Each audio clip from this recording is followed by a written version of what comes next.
Good morning, good morning. Wishing you a terrific Thursday ahead. Welcome to today's episode of Morning Wealth. We're talking about three things today: some Fed speak, mixed US data, and vaccine maker shares drop.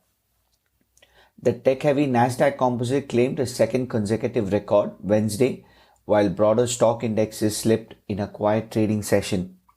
With major indexes trading near all-time highs, investors are passing signals about the path of the economy and the intentions of Federal Reserve as they consider how much more of a rally might be in store.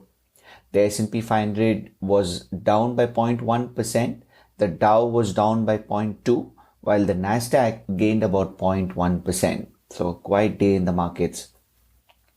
Energy stocks posted gains Wednesday as Brent crude, the global oil benchmark, rose 0.5% to 75.19 a barrel. The consumer discretionary and financial sectors of the S&P 500 also rose. As the market rally stretches on, investors continue to evaluate different sectors and types of companies. For the year so far, the value stocks, which tend to have low price relative to their overall value, have gained more than growth stocks.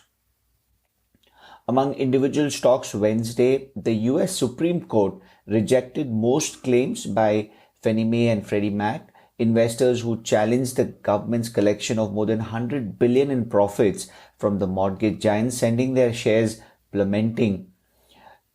Justices also ruled 8-1 that the agency overseeing the firms was structured unconstitutionally. The decision allows Joe Biden to remove the FHFA head who was advocating releasing the companies from government control, and the White House said that the president will do so immediately. Fannie's shares dropped about 32% and Freddie's shares was down about 37%. In the bond market, the yield on the 10-year Treasury note rose to 1.48 from 1.47 on Tuesday. On to some Fed speak. Raphael Bostic expects the Fed to hike by the end of next year and could decide to taper in the next few months in response to a faster than expected recovery. Given the upside surprises in recent data points, I have pulled forward my projection for our first move to late 2022, is what the Atlanta branch chief said. I have two moves in 2023 is also what he added. The recent surge in inflation will probably last longer than expected, but should ease after this year, is what he remarked. Dallas Fed President Robert Kaplan, who has penciled in a rate increase next year, said the US economy will likely meet the Federal Reserve's threshold of tapering its asset purchases sooner than people think. Data was mixed yesterday. Sales of new US homes unexpectedly dropped 5.9% in May to 769,000 annualized units as elevated home prices continue to weigh on affordability. April purchases were also downwardly revised to 817K. The Market Manufacturing Purchases Managers Index read 62.6 for June, beating estimates of 61.5. Any reading above 50 represents an expansion of activity. The Services PMI, which measures the level of business activity in the sector, read about 64.8, missing the estimates of 70 and falling from May's 70.4. Despite the miss, the Services PMI had the second strongest reading since 2009.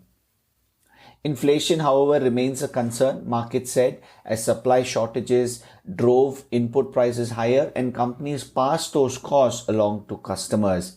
Strong inflation caused the Federal Reserve to move up its forecast for the rate hikes at the FOMC meeting this past week, and more comments from Fed governors suggest that policy could tighten sooner than later.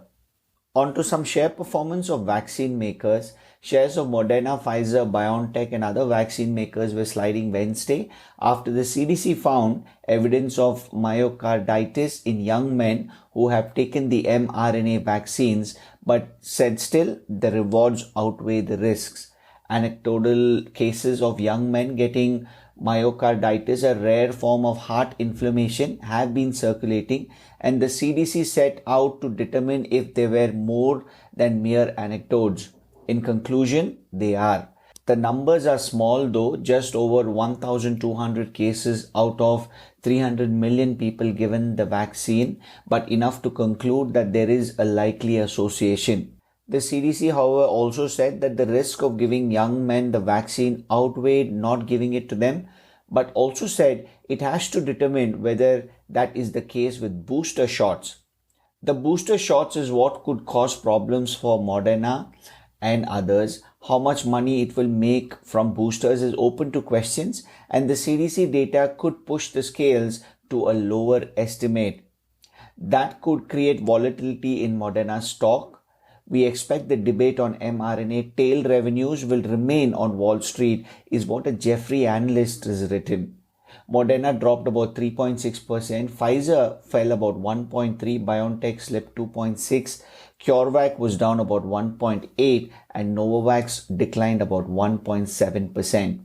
Lastly, the results of the Fed stress test are due Thursday, which is today, and the Wall Street is set to pay out 142 billion in capital to shareholders after clearing this year's exams, according to data compiled by Bloomberg and based on Barclays estimates. All 6 of the biggest US banks are expected to pass the test, paving the way for them to double total shareholder payouts in the next 4 quarters. I'll bring you more of that in tomorrow's episode. Take care and have a lovely day ahead, and I'll speak to you tomorrow.